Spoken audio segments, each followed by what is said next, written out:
helped me to reach 2,000 subscribers. I found the lipstick stain before I found the truth. A small, perfect crescent of red on the collar of one of his white office shirts. At first, I thought it was mine, but I do not own that shade. Mine are softer, muted, practical.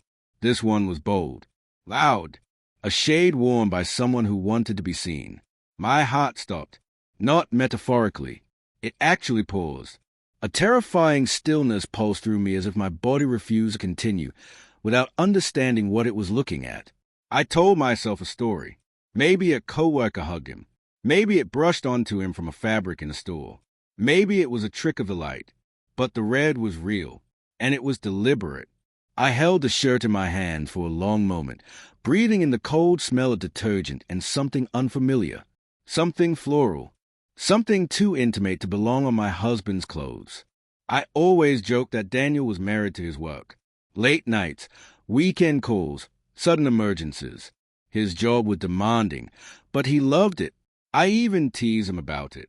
Married to spreadsheets, married to deadlines, married to conference rooms. I never imagined that work had a name, and wore red lipstick. The next morning I decided to drive him to the office.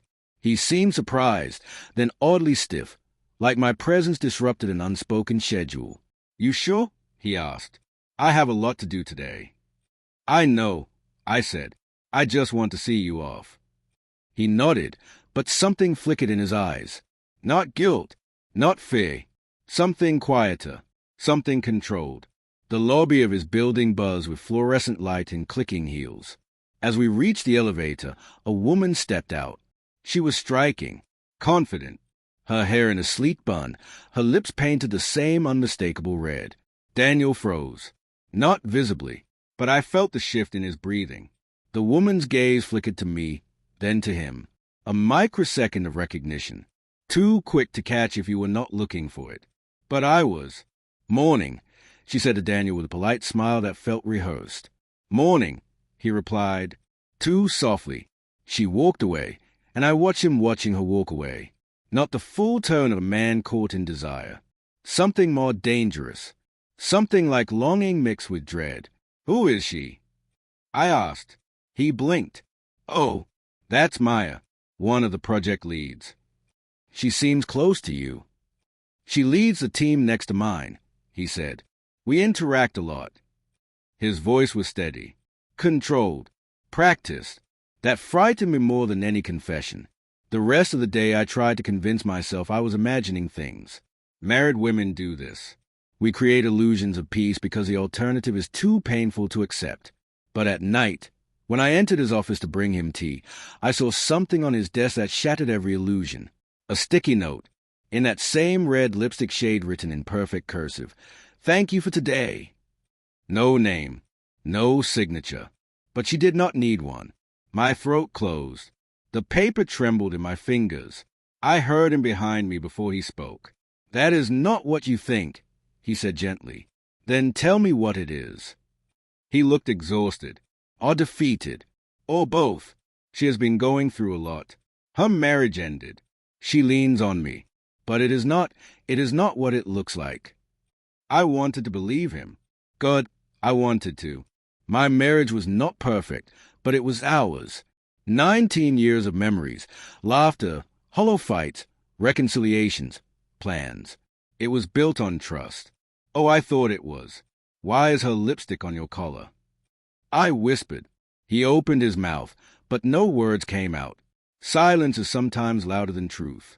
I left the room before he could invent an explanation that would make me feel insane for asking. I sat in the living room with the lights off, hands numb, heart spinning. Memories rewound through my mind. The late nights, the sudden weekend meetings, the tired smiles, the unexplained tension. All the signs I ignored because I loved him and believed he loved me with the same unshakable loyalty. He sat beside me, the weight of the couch dipping with his guilt. "I did not sleep with her," he said, "but I let her get too close." The honesty tore deeper than a lie. "Why?" I asked, needing the wound to speak. "She made me feel needed," he said, "and I did not know how to stop it without hurting her." His confession cracked something in me. Not anger, not betrayal, not yet. It was grief, for the version of him I thought existed. I was here, I said quietly, needing you too. You just did not look at me. The words hit him. He closed his eyes. I am sorry, he whispered, but apologies do not erase intimacy that should never have existed. That night I slept alone.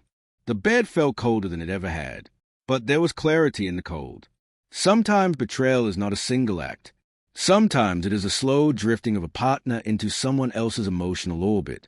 By morning, I had a decision. I walked into his office, took the sticky note, and placed it on the desk between us. I am choosing myself, I said. Whether you fix this or lose, it is up to you, not me. He broke, truly broke. The fear on his face was real, raw, terrified, and for the first time in months, I felt seen.